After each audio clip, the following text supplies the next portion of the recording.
c'est que je m'intéresse à la pharmacopée. J'étudie les plantes pour leurs propriétés curatives. Et je fais ce travail. Je commence à m'intéresser aux plantes depuis 30 ans. J'étais encore directeur dans le petit séminaire Saint-Paul de Kidder. C'est par nécessité que je suis arrivé là.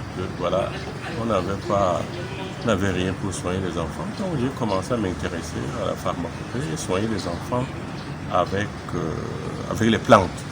Donc c'est devenu un peu une passion, un passe-temps. Et quand je sors de la Bible, je me mets à étudier les plantes. Et d'autant plus que les plantes sont très très utiles pour soigner les hommes. C'est ce que je fais et je continue de faire jusqu'à présent, malgré mon travail de pasteur. Même ici à Douala, je recueille de plantes et j'ai ouvert une herboristerie où les gens peuvent venir, n'est-ce pas, se procurer les plantes médicinales qui soignent. Et c'est dans ce cadre-là que, quand le problème de coronavirus se posait, j'ai essayé de réfléchir avec toutes les recettes que je connais. Alors j'ai essayé, n'est-ce pas, d'appliquer certaines de ces recettes-là aux personnes, souvent de personnes dites qui souffrent, du coronavirus.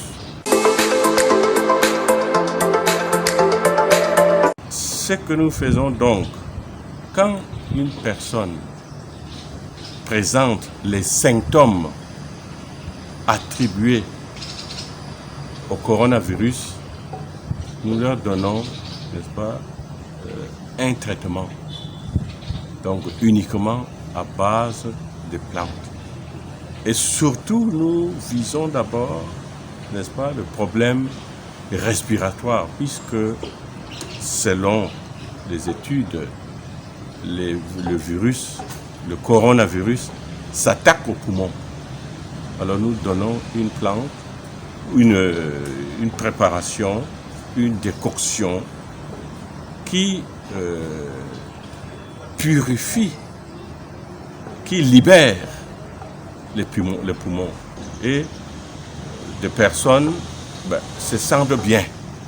Alors maintenant, nous posons la question, est-ce que nous pouvons dire que nous tuons le virus? Mais je dis, nous travaillons un peu à la manière des guérisseurs, de vrais guérisseurs, je veux dire. Quand quelqu'un présente des symptômes, nous prescrivons quelque chose, un traitement, et la personne maintenant est guérie, ou au moins la souffrance, n'est-ce pas, les douleurs cessent. Nous disons, voilà, chez les guérisseurs, nous disons que la personne est guérie, la personne ne souffre plus. Alors maintenant, il reste aux scientifiques de prendre le temps de vérifier. Mais une chose importante, quand la personne vit et l'appétit revient, commence à dormir, pour moi, c'est ça qui est très très très important. C'est ce qui compte pour nous à l'heure où nous sommes. Mais il est encore difficile de conclure que nous avons mis sur pied un traitement contre, n'est-ce pas, le coronavirus. Ça, il faut bien le dire.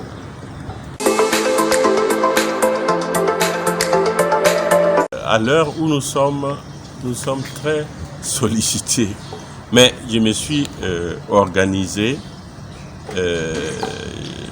Nous avons notre coordinateur diocésain pour la santé dans l'archidiocèse de Douala, je veux dire. Non, c'est lui qui donne le tombeau. Je prépare et c'est lui maintenant qui reçoit les malades et leur applique, leur donne ce traitement. Mais nous ne prenons rien à personne. Nous le donnons gratuitement. C'est notre manière de participer, n'est-ce pas, à soulager la souffrance des gens. Alors, si ce que nous donnons peut apporter quelque chose à cette recherche, tant mieux. En fait, tout ce que nous avons ne nous appartient pas. Tout ce que nous avons appartient aux fidèles. Il y a beaucoup de fidèles qui viennent nous voir. Prenez ceci pour la charité, prenez ceci pour les pauvres.